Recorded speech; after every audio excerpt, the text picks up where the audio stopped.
So my name is Sherman. I am from Pine Ridge, South Dakota. I am enrolled with the Oglala Lakota Sioux tribe. Both my parents were born and raised on the reservation, as were their parents. And I'm in Minneapolis, Minnesota right now, and I have a company called the Sioux Chef, SIOUX. I started it a few years back in 2014 officially, and I've been working under the Sioux Chef ever since then. We have a lot of exciting projects going on that we'll talk about a little bit, but we are excited to be opening up our very first Sous Chef branded restaurant this next year in Minneapolis. It's going to be called Owamini by the Sous Chef. It's named after the location that a restaurant will be on, which is the Mississippi River, downtown Minneapolis, right next to the old waterfalls that are no longer there because of the industrialization of the area. But it was in a really amazing space, and we're really excited to put a Dakota focused restaurant on very sacred Dakota land, and being able to really create a menu that represents the land and the space, and to tell a lot of these really important stories that are out there and why this land is so sacred, and really bring a lot of light into that. We are also in the midst of, we had just opened up a few months ago our nonprofit training and education kitchen called Indigenous Food Lab, which we'll also talk about in this presentation. But we are really excited for all the work that's going to be going into that. But before we get to the Indigenous Food Lab, which we'll definitely talk about more, I'm going to kind of talk to you guys a little bit about how we got to this work. So I started the Sous Chef, like I said, in 2014, and it had come from quite a few years of research, of personal research, of just trying to understand what are Indigenous food systems. And in the beginning, I was trying to understand what were my Lakota ancestors eating, and what was the knowledge that they carried with food, and also what happened to that knowledge. I think is a really important part of this story, because I think about my great grandfather, who was born in the very late 1850s in South Dakota, and he grew up traditional with the Lakota, with my Lakota family, and he grew up as a young boy, learning all of the knowledge that a young Lakota boy should know, which was how to hunt, how to gather, the understanding of plants, the traditions, the stories, all of these pieces, so his education, his Lakota education, was complete. But during his lifetime, and especially during his growing up, he sees a lot of battles between the Lakota and the US government at that time period in the later 1800s. And eventually he sees the Battle of Little Bighorn when he's 18 years old. And he sees the atrocity at that Wounded Knee that happens. He eventually sees everybody pushed onto the reservation, of course. He sees his children having to go to boarding schools, cut their hair, to learn English, to learn different religions, mainly Christianity. And just sees a lot of this happen in a single lifetime. He eventually even sees some children grow up and fight for the US government, which I think is such a huge twist of fate to experience in a single lifetime. And I think about, my grandparents' generation, who were the first generation to go through the boarding school systems, and to really think about what they actually lost there, because as children, my grandparents should have been learning all of the knowledge and all of the education that our Lakota ancestors had been passing down for countless generations, giving us the tool set of how to live sustainably off the land around us, primarily utilizing our tradition around our connectivity with plants and their environment, and with the animals. And I think it's really important to think about what was lost when it comes to Indigenous education.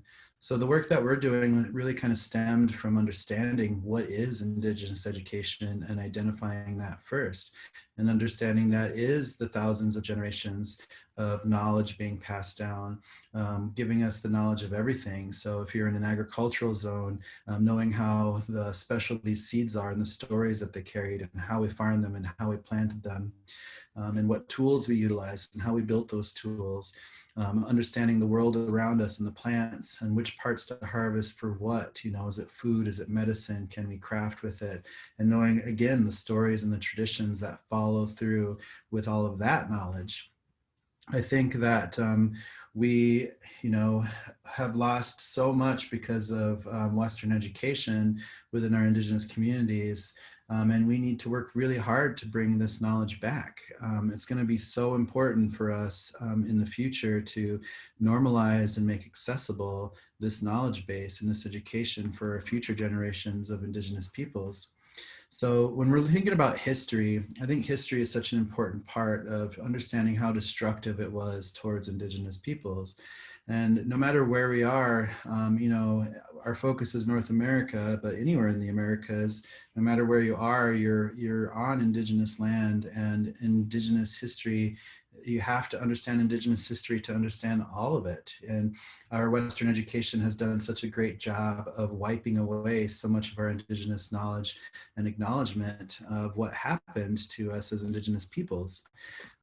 So when we started doing foods, it became something bigger and deeper than just, trying to use some ingredients and trying to mix some flavors, because this is something that should be here anyways. It should be normal to see it everywhere. We should have Indigenous restaurants run by Indigenous peoples from the areas all over the nation. And we're in a world where that's just not a reality right now. And we envision this future where someday you hopefully can drive across North America in any direction, stopping at Indigenous focused food businesses run by Indigenous peoples of those land spaces, utilizing the diverse languages that are out there and telling a lot of the stories of the foods that they're using in those restaurants, and being able to experience that vast amount of diversity that sits across the board. And so when we started doing this work and started using terms like pre-reservation foods and pre-colonial foods, we realized a lot of people didn't even understand that situation. So we, wanted to make sure that the education was there. So when we're talking about pre-colonial foods, I think it's a great place to start because a lot of people don't even understand what colonialism is. So I think a great way to understand colonialism is just look it up. So if you Google colonialism, you'll get a definition: the policy or practice of acquiring full or partial political control over another country, occupying it with settlers, and exploiting it economically. And this is something that is obviously not unique to North America, but has happened across the globe, especially coming from European powers. So we see it throughout both Americas, North and South. We see it throughout all of Africa, throughout all of India, throughout all of Southeast Asia, Australia, New Zealand, Hawaii. And we share this really awful history of colonization happening to us as Indigenous peoples on this global scale. And we see such a huge shift in human history happening, and just an immense loss of diverse knowledge base that's going on here. And you have to think about, again, like Indigenous peoples on this global scale carry these commonalities, having that blueprint to live sustainably with the plants and animals around us, because of that deep connectivity we have with our land and our history and the space, and the deep understanding of the plants and the seasons and how it all works over and over again in these cycles. And we're going to have to work again really hard to be able to see that commonality, to connect us as Indigenous peoples, to unite our voices, to be able to talk about a lot of these things that are happening still today in real time. We're still losing a lot of land. Colonization is still happening in many different areas of the world. Our land is being exploited. Our natural resources are being ripped out of the earth, with companies not caring about how to leave the land after tearing it up. What happened to Indigenous peoples, and people are still being shifted and moved. And there's just a lot of Indigenous issues going on when it comes to land access and this continuation of colonization and capitalization happening right before our eyes. And we should be learning these lessons of how damaging this past was for us. So a lot of this came from the Doctrine of Discovery, which gave European powers the right to own anything they discover, which basically meant stealing it. So I guess if you're celebrating Columbus Day, the best thing you could do is steal something from somebody. But if you're celebrating Indigenous Peoples Day, then there's going to be a lot more thought involved with it. I think that we can, really think about how can we support a new generation of Indigenous restaurateurs, growers, harvesters, knowledge keepers, academics, all of us. We're all in this together, and it's not about a singular person. It's not about a singular group. We all have to understand that we're all connected to each other as Indigenous ancestors, and we need to be able to set the next generation up, because we are the stewards of our Indigenous knowledge for this generation. If we don't do something about it, then who will? So we have to work really hard to make sure that our knowledge can be passed down to the next generations of leaders so they can take it and run with it for the future. In the US, they eventually adopted the Manifest Destiny situation, which, is, basically coming directly related to the Doctrine of Discovery. But we have to remember how young this history is here in the United States alone. So if you look at what is the United States in the year 1800, like, we're not much more than the 13 colonies that were started off before the United States became the United States, right? So in reality, what is the rest of the nation stretching out to the West Coast? It's pretty much all under Indigenous control, as it always had been at that time in history, which is 1800. So the rest of the nation, even despite other European nations claiming and taking large chunks of land space, they're just putting fake borders down and just saying like, oh, we now own this huge space, this huge chunk, we claimed it and we own it. But in reality, it's the Indigenous peoples that are still alive and still running and still overseeing and still being the stewards of the land spaces throughout that whole area.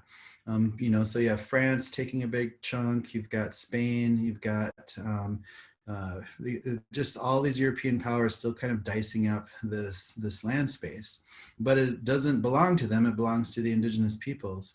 So during the 1800s, I feel like this is the most damaging century for Indigenous peoples, and especially in the US and Canada.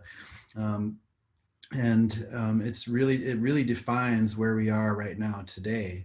And a lot of this stuff doesn't happen even until halfway through the 1800s, so the rest of the Southwest and California doesn't even form of what is the United States until after 1847. So when we're thinking about how fast that happens, this little graphic will show really quickly how fast over that time period between our very young nation forming till the end of the 1800s, and how much land disappeared from Indigenous peoples. And during this time frame, with this land grabbing happening so fast, there's so much atrocities happening across the board. People are being forced relocated, land is being stolen outright, entire communities are being wiped off the map. The definition of genocide is happening over and over throughout the 1800s, all the way across, and it's just really important that we have to remember like how traumatic that this century was for Indigenous peoples. And again, like I said, like, grandfather generation starts at the end of the 1850s, and during his lifetime he sees nothing but turmoil and hardships as an Indigenous person throughout the rest of his lifetime. And we still have a lot of work to do to reclaim a lot of this history, and to be able to talk about it, and to be able to just shine a light on it and normalize it, that this is just the history that we all share, because this happened to this land and this happened to all of us. And it's not fair, obviously, to hide these histories that are uncomfortable for some people, because part of how we heal when moving forward, and it's a step forward to get past a lot of trauma. So during this time period, we see a lot of direct acts from the US government, like the Indian Removal Act of 1830, which is better known as the Trail of Tears. And it's really interesting to hear President Andrew Jackson's rhetoric to the public. So if you look at the words that he's using, it sounds eerily similar to today, because he's saying things like, oh, just letting the American public know I just made a deal with the Native Americans and they're going to give us their land and move to the Indian territory that we've set up for them. Which obviously was not the case, because people were being forced off of their townships. Everything they owned was being stolen before them, and they're being forced marched by foot hundreds of miles away.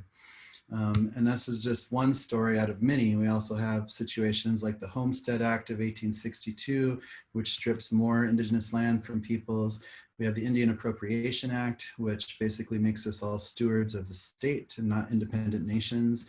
We have the Dawes Act of 1887, which even further strips how much independent land indigenous peoples can own. And every time the US government opens up and steals indigenous land, they're able to sell it and make a huge premium off of it. So the US government becomes a global power because of stealing so much land mass, and at the same time utilizing a lot of slave labor coming from stolen indigenous peoples coming from Africa. So it's really important that someday that the US comes to terms with its atrocity of what happened during these histories. So during this time period, the loss of indigenous foodways is so traumatic, because their entire land space changes so deeply. Like everything we know, and for our indigenous ancestors who lived through that portion of history, everything changed before their eyes. So not only were they losing lands, being forced into areas that they weren't comfortable with, but also seeing mass deforestation, so much destruction going on. You see so much destruction of crops and seeds as they're burning down farms and evicting indigenous communities completely. You look at George Washington and his very first order to General Sullivan in 1779 was he ordered the total destruction and devastation of indigenous settlements throughout the Northeast, which General Sullivan sets off to the very next month. So over that one summer between May and September, General Sullivan sets off on a rampage and completely wipes out all of these communities that have been long-standing for who knows how long. And these communities that were so advanced in agriculture that they're burning down millions of bushels of corn, 6 mile by 6 mile fields of corn are reported in what they're taking down, which is just an immense amount of agriculture. And we have no idea what kind of amazing heirloom seeds were lost during just this one march alone. At the end of that summer, General Sullivan writes back to George Washington and says that he did what he was ordered. He says, "I flatter myself that the orders of which I was entrusted are fully executed, as we have not left a single settlement or field of corn alive in the country of the Five Nations, nor is there even the appearance of an Indian on this side of Niagara." And because of that time period, the name given for a US president to them translate to town destroyer, which is still the name utilized today in that language. In the West, where I grew up, we saw the intentional and mass destruction of the bison. I found a report in the 1850s where the US government did a survey to try and understand how many American bison were out there. And the first report comes back in the hundreds of millions of animals out there. And over a single decade, pretty much, the US government sends out its cavalry to completely wipe out this animal, knowing how useful it is to the indigenous communities who have been so close to it for so long, because there's so many of those animals out there.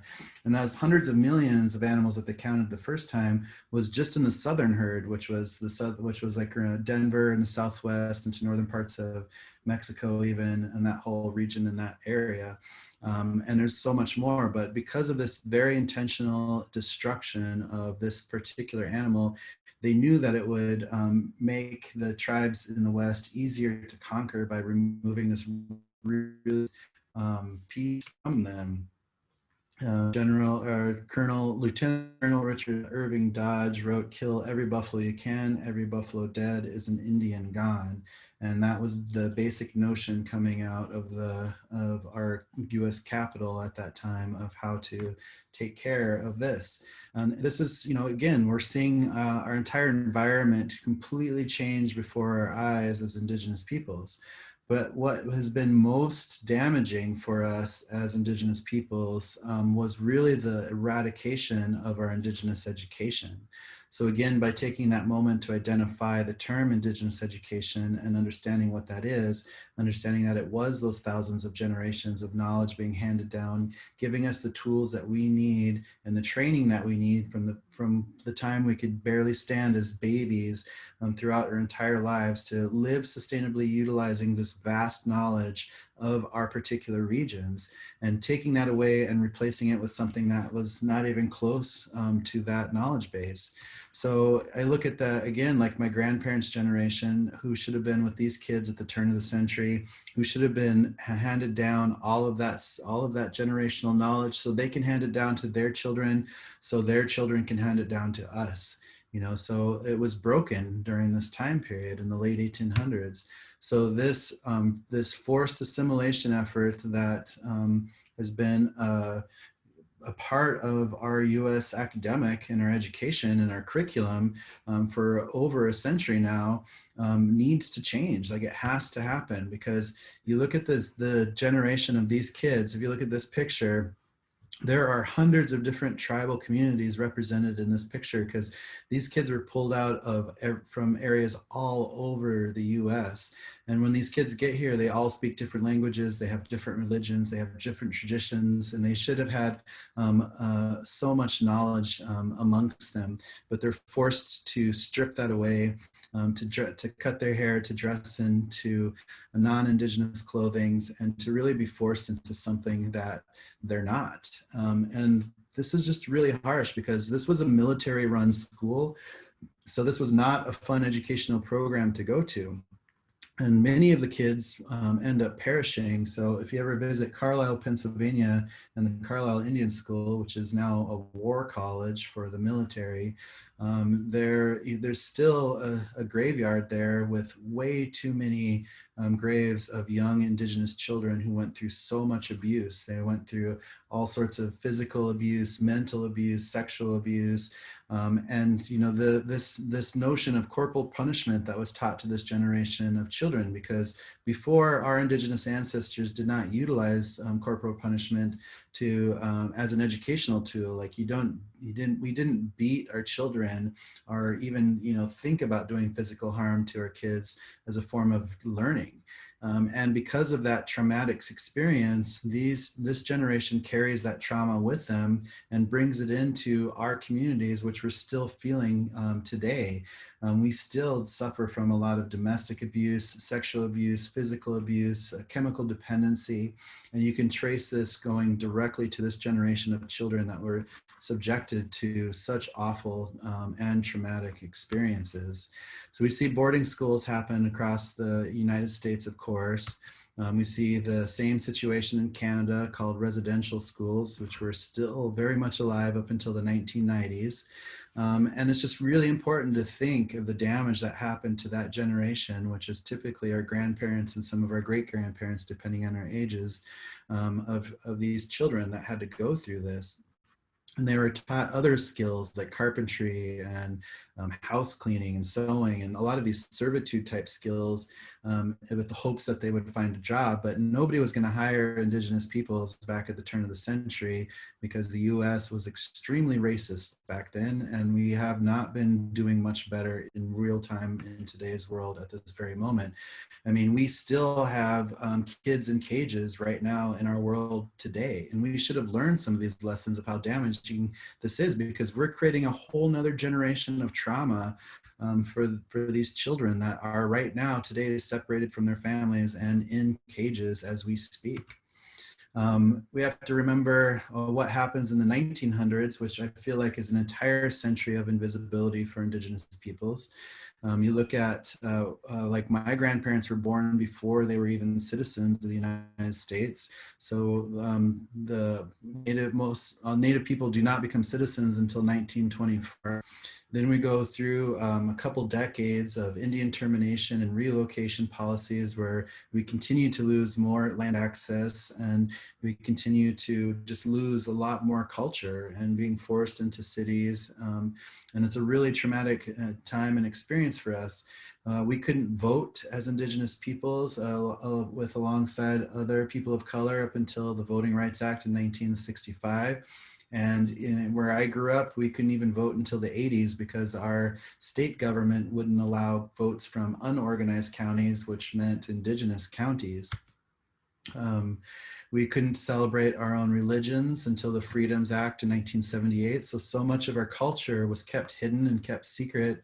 And a lot of our elders are still very weary about talking openly about a lot of our religion and a lot of our ways because of that fear of how people were punished throughout the 1900s. And we have to remember that's where a lot of secrecy comes from when it comes to the history of our ways and our peoples and our lessons and our education. So growing up past all this, so for me, I was born in 1974. So, where are we at in history? And, so what did I grow up with? Especially, I'm a chef, I get a lot of media attention and people, especially this time of year when it's Indigenous Peoples Day today, obviously, and Thanksgiving is coming up, and people always write and ask like, oh, you're a native chef. What kind of Indigenous foods did you grow up with that we can talk about? And, but, it's just because they want to hear that cool story that, I grew up, and I would go outdoors and hunt down an elk with a bow that I made myself and feed a whole family, and we'd gather a bunch of stuff along the way. But that wasn't necessarily the truth at all, because like a lot of communities, I grew up with the commodity food program, which is what it is. It's unfortunate that we are still reliant on the government commodity food program and federal distribution programs right now today, because this has not done us very well over these past few decades. So a lot of communities where this is our main source of nutrition and food, especially over big parts of the year, it's unfortunate that this food base has nothing to do with us as Indigenous peoples, and even worse, it has very little nutritional support for us to maintain our health and just being healthy in general, because there's a lot of sodium, there's high salts, of course, in this food base. There's a lot of fake foods. There's a lot of too much starch and carbs in all of this. And you can see a direct correlation of this food base and the foodborne illnesses that we have today in our tribal communities, because we have so much, obviously, type 2 diabetes, heart disease, obesity, and just bad eating habits when it comes down to it, because this has been a staple for us. And this has created a lot of comfort food and a lot of comfort recipes for us, but that's because this is what we grew up with, and it reminds us of our parents and our grandparents and the foods that they made with them. But really, when it comes down to it, this has nothing to do with us as Indigenous peoples.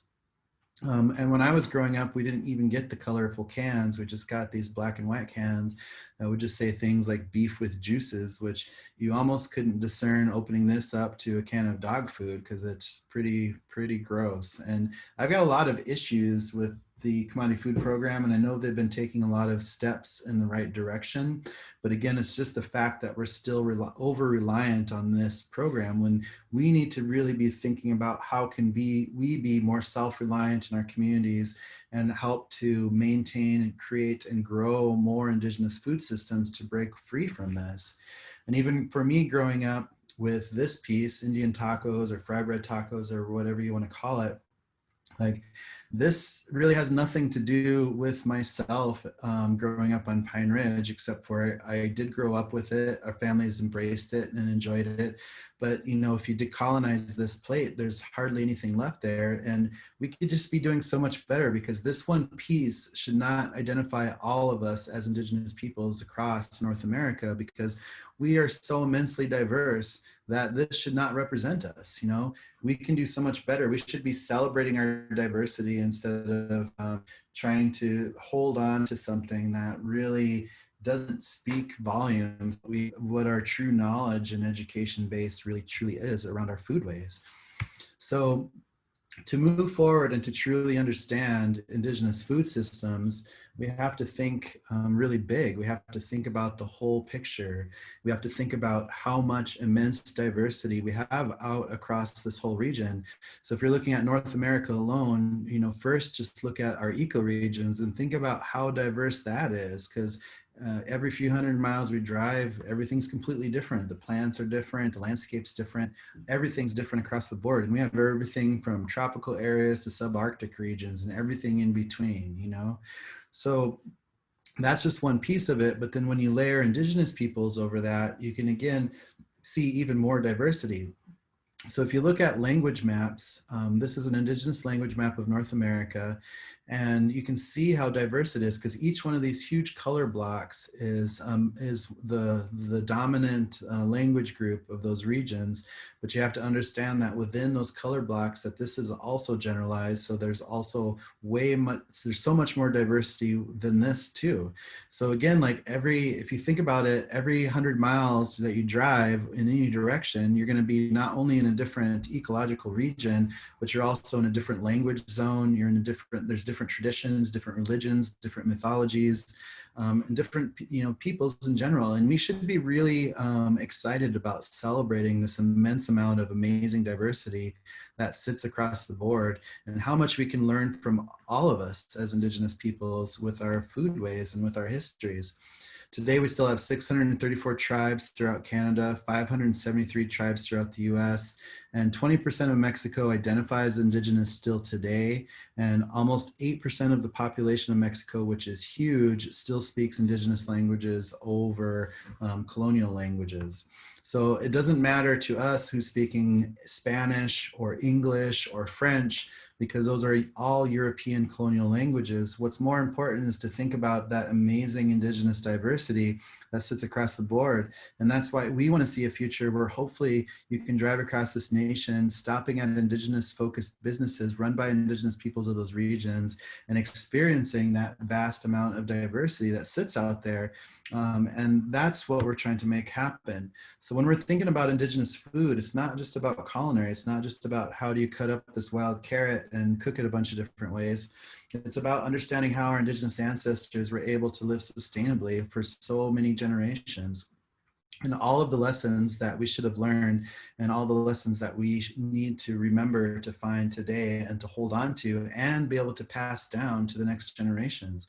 So it's a study of all of this, a study of wild foods and permaculture, native agriculture, seed saving, seasonal lifestyles, ethno-oceanography, hunting, fishing, butchery, salt, sugar, fat production, crafting, land stewardship, cooking techniques, regional Indigenous histories, traditional medicines, food preservation, fermentation, nutrition, health, spirituality, gender roles, sustainability. We have to take into account all of these pieces to truly understand Indigenous foods.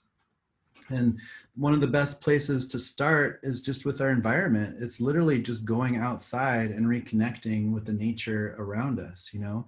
So that was, for me, one of the first places I started, because you know, we learned a few plants growing up on Pine Ridge that my grandfather had a really vast knowledge of the plants around us there. I worked for the Forest Service in the Black Hills when I was in high school and early college days, and had to learn all the plants in the Northern Black Hills. And it's so important to learn the plants in your environment, and to especially learn how that attaches to our cultures. Like what did our families do with these plants, and how did we know how to utilize them? How did we know how to harvest them, when to harvest them, which parts to harvest them, and all the different uses that these plants offer us, whether it's food, medicine, crafting, clothing, lodging, you name it. Like, the world around us gives us everything we need, as our Indigenous ancestors knew, and we need to retain that knowledge and that information and make sure that we can bring that knowledge back. We need to make sure that, you know, when we look around us, that, you know, if you're just looking around and all you see are weeds, that's being lazy, because that just means you don't know what anything is. Like, take the time to learn the plants and what you can do with them around us. because it's exciting. There's all sorts of cool flavors. You know, chefs should be really excited about their separate region and what makes them unique, and all these different foods that are around. Understanding all these flavors of beers and, you know, other things that you can do with these. You know, you can make amazing dyes to do all sorts of artwork, which is also a huge part of our cultures. Understanding what kind of staples people were utilizing, and understanding just the basic needs of nutrients that humans need to survive and to exist. So how much carbohydrate do we need in our diet? How much protein do we need in our diet? And understanding all of these nutritional pieces that our ancestors had figured out with just the world around them. And there's exciting history to see everywhere. You know, this is a picture of a woman harvesting camas root in the Pacific Northwest area. I'm here in Minnesota, in Minneapolis, where we have the true wild rice, which still grows on the lakes today, which is such an important part of our food system right here, right now. And it's important to understand why so many groups are standing up to protect, to keep big oil out of these lakes, because if they're putting pipelines right through some of these sacred wild rice paddies, we have no idea how much damage could occur if one single pipeline leaks. And it's pretty much going to be proven that every pipeline will leak at least once. So why take that risk when you already know the risks are so high, right? Because today we're still harvesting this. We don't need any petroleum product to be able to do this. You know, we're able to do this naturally, organically, and to be able to have so much, you know, just so much resource. Like, we need to be protecting our natural resources with everything we can as Indigenous peoples. So when we're backing politicians, you'd better make sure that they have a good plan to how do we protect our sacred ways, our sacred land spaces, and to protect our plants for our future generations, because that can go away as it has in the past.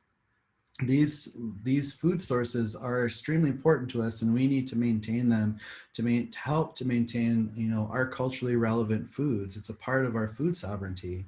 And just this vast knowledge of plants in general, whether they're land-based plants or water-based plants, you know, there's just so much knowledge out there of how our Indigenous communities were utilizing all of these pieces. And there's just so much that we can utilize and learn today to remember. And also just those lessons of harvesting things safely and sustainably, so we're not damaging our plant families and we're not ruining the land, and we're taking only what we need just to be able to be sustainable again with our environment.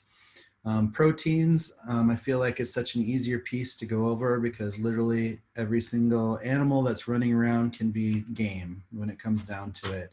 And I think one important lesson is, a lot of times when we're growing up in our educational systems, they'll talk about, when they do talk about Native Americans, they'll talk about how resourceful Native Americans were and how they were able to utilize every single part of the bison for something. But that's just how we were as Indigenous peoples. We did not have the privilege to be wasteful as Indigenous peoples. We had to be resourceful, and we knew how to, because we were privileged with generations of knowledge of how to utilize all the parts of things. And we applied the same knowledge to not only animals, but to plants.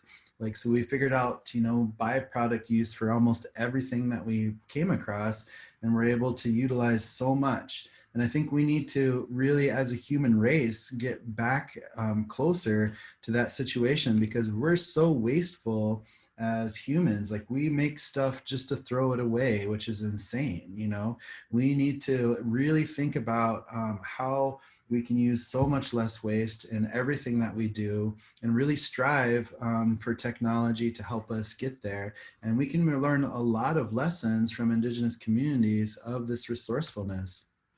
But when it comes to animal use, I think people just need to not be afraid of animal products if they don't happen to be a cow, a pig, or a chicken, because there are plenty of other animals out there, and plenty of animals that are actually natural to North America, which none of those cows, pigs, or chickens are. So we just have to, you know, be open to all sorts of animal usage, whether we're on the coastal regions, or even just insects use, which is so normal in so many parts of the world, and so sustainable and delicious if you know how to utilize them. And, you know, we just can't be afraid of things if it isn't beef, pork, or chicken.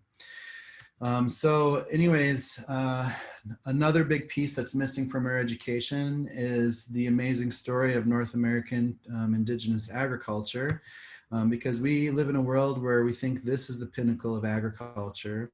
But we know what this is doing in real time today, so we know the amount of chemicals taking to maintain that style of agriculture, what these chemicals and monocrops are doing to our soil, understanding that these chemicals are getting into not only the soil, but getting into our waterways, which are bleeding into our communities, which is getting into our households and getting into our own bodies. So when we see news topics like this saying how worried should we be that glyphosate was found in our Cheerios, you guys should be very worried. That's dangerous stuff out there. They just passed a crazy lawsuit against glyphosate usage because of its cancer causing situations. We're just basically giant lab rats to these chemical and seed companies that are messing around with this stuff. And we need to get back to more organic agriculture, which can be done and can be done in mass, because we know that historically people had already figured it out. So if you start to study what was going on, especially in corn cultures, if you follow the migration of corn culture from the bottom of Mexico, shooting both directions, north and south into the Americas, and just realizing how amazing advanced so much of this agriculture was well before Europeans stepped foot over here, being able to sustainably feed thousands of people, and even like areas, if we go to the Yucatan where they don't even have any open water sources, everything's underground, like figuring out huge agricultural and aquifer systems to be able to maintain this.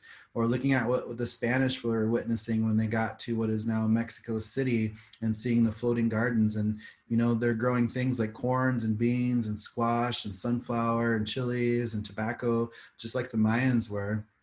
And it's amazing to think like how far reaching that knowledge and that technology traveled, because you go further north, like you go into the Southwest, and see like people figured out how to farm in the middle of the desert, and they're still doing it today. That's a cool human feat, to be able to figure out agricultural and watering systems in the middle of the desert to be able to grow huge crops of corns and beans and squash in a different style, because we figured out many different farming styles. You can't lump sum us all into one group like we all did the Three Sisters system. This is a very particular East Coast system where a lot of their mythology comes from and religion comes from directly.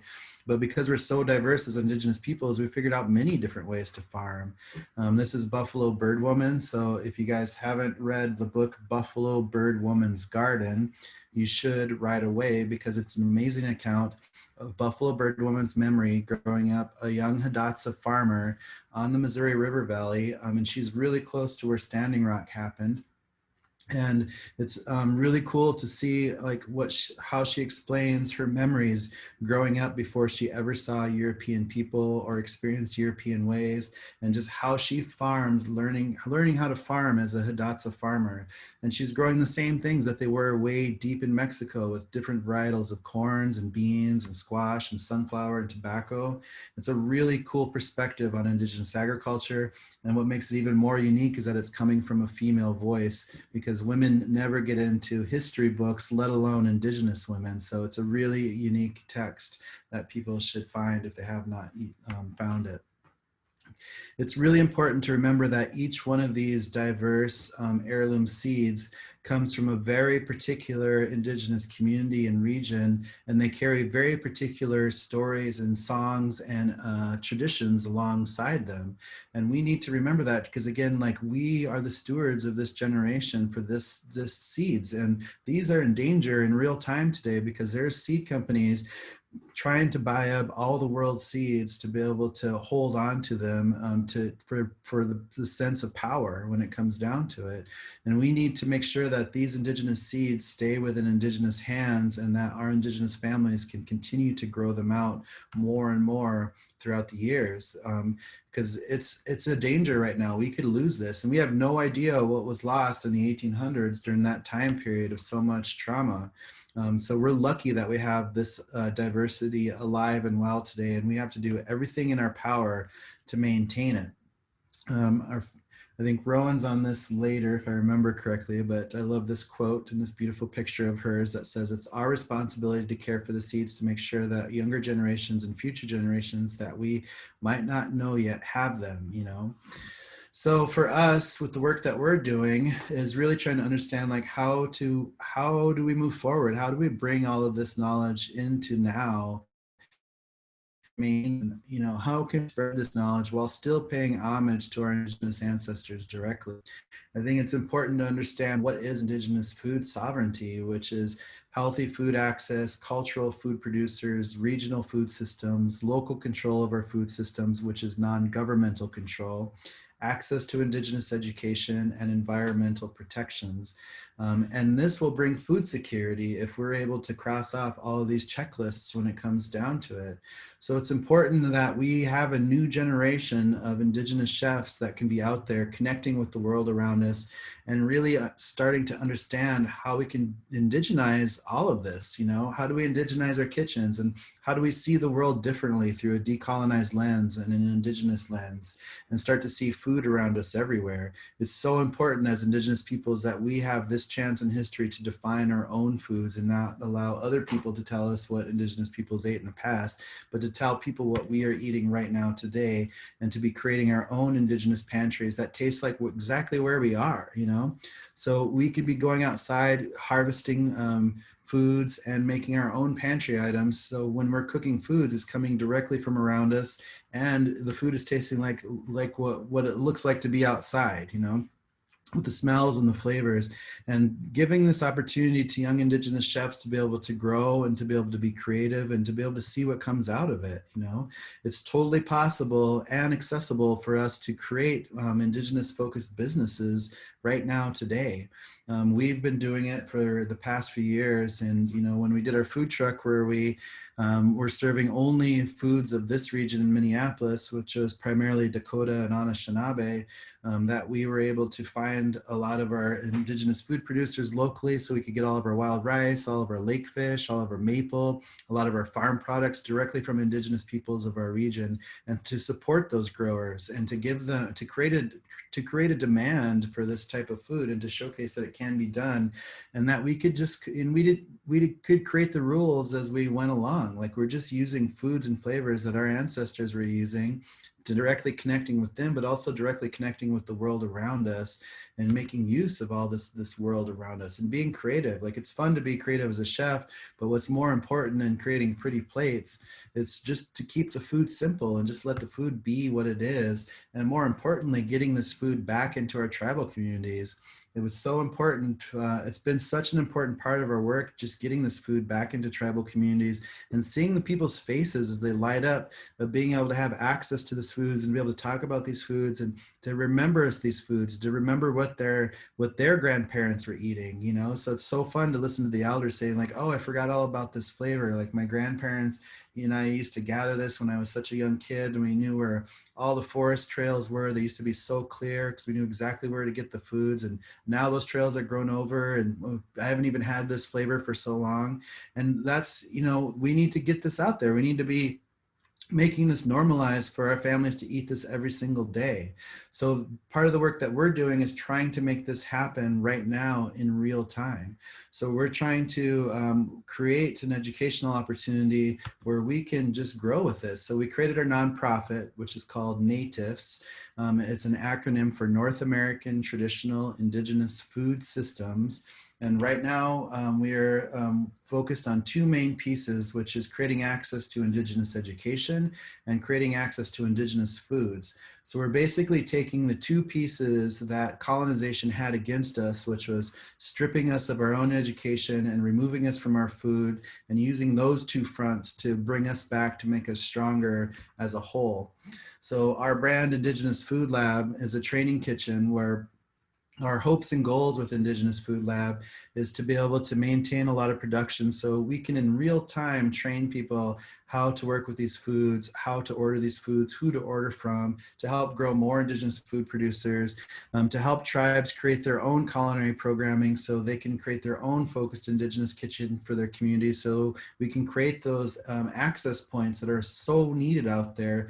We need at least one kitchen in every tribal community to just offer and have our own Indigenous foods accessible, and to help make each menu unique alongside these tribes, you know, to utilize their language, their foods, their surroundings, and to hopefully, you know, influence people down the road. So our goal is just we're doing this in an urban location because there's a lot of resources in the city, but it's just to be a center point to work with tribal communities all around us to help to create a lot of these satellite food programs out there.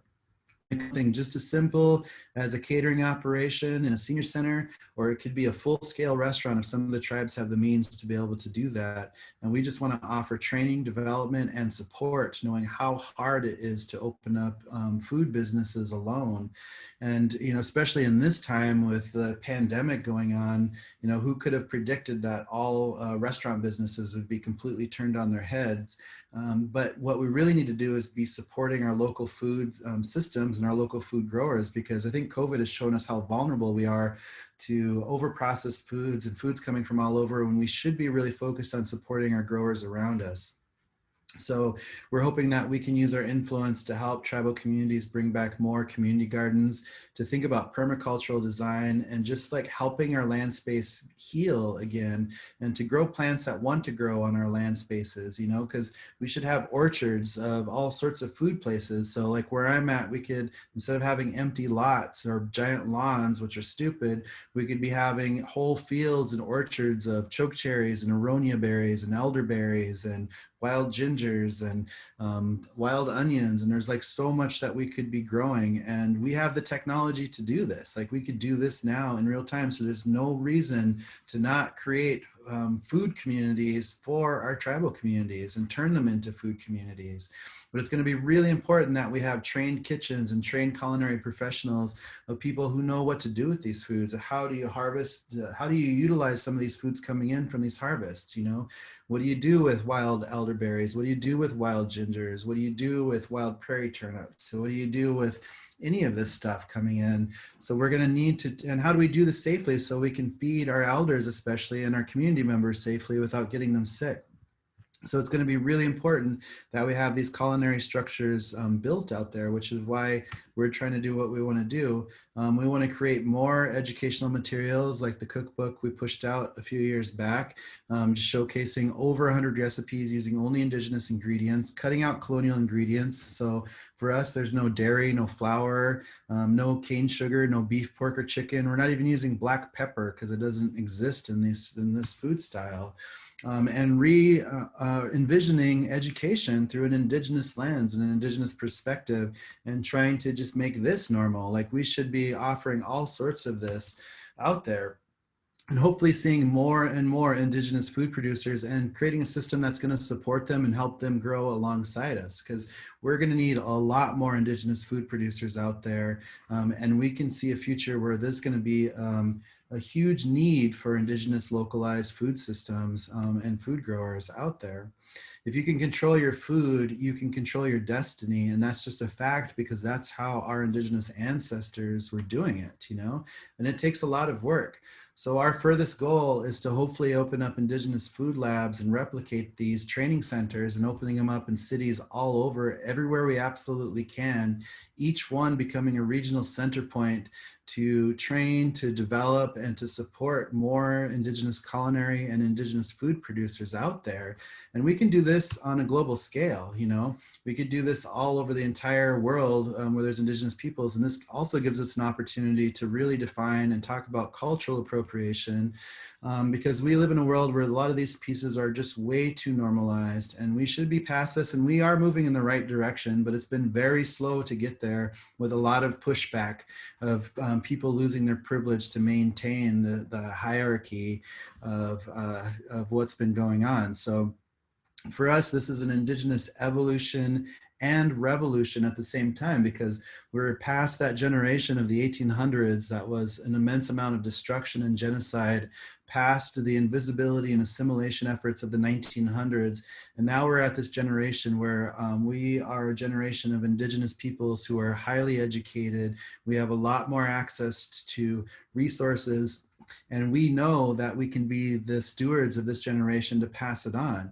So we have to build our stewardship for this generation to be able to maintain Indigenous foods on a global scale across the world, because it's this next generation that we have to be concerned about. You know, they're the ones that need to grow up having access to this education, having access to this foods, knowing why these foods are going to make them feel better, and just making sure that they can be healthy growing up, and that they have everything that they need to not only learn this, to be able to teach it and pass it down to their following. Again, like Indigenous peoples on a global scale, because that's what's going to save humanity. If we're going to be able to have more localized Indigenous-based food growers and food restaurateurs on a global scale and connect with each other, like that's what's going to save us, because you know it's going to be more ecological sound. We're going to be able to roll with the punches as climate change is coming through, and to be able to make the right decisions of how to move forward. It's not about exploitation and resource grabbing and land grabbing and all the colonization efforts that have been happening for the past few centuries. It's about returning to a better connection with the earth itself and with the plants itself around us, and how do we implement that. And chefs could be really instrumental tools by showcasing and opening up these stories, because people like to learn about food. They like to listen to food. You know, food is a cultural identity for all of us, and we need to understand that. We need to embrace this diversity that we have of Indigenous peoples on this global scale. Instead of building stupid walls to separate us and to divide us, like we need to celebrate diversity as we move forward, because the future is Indigenous if we all do it together.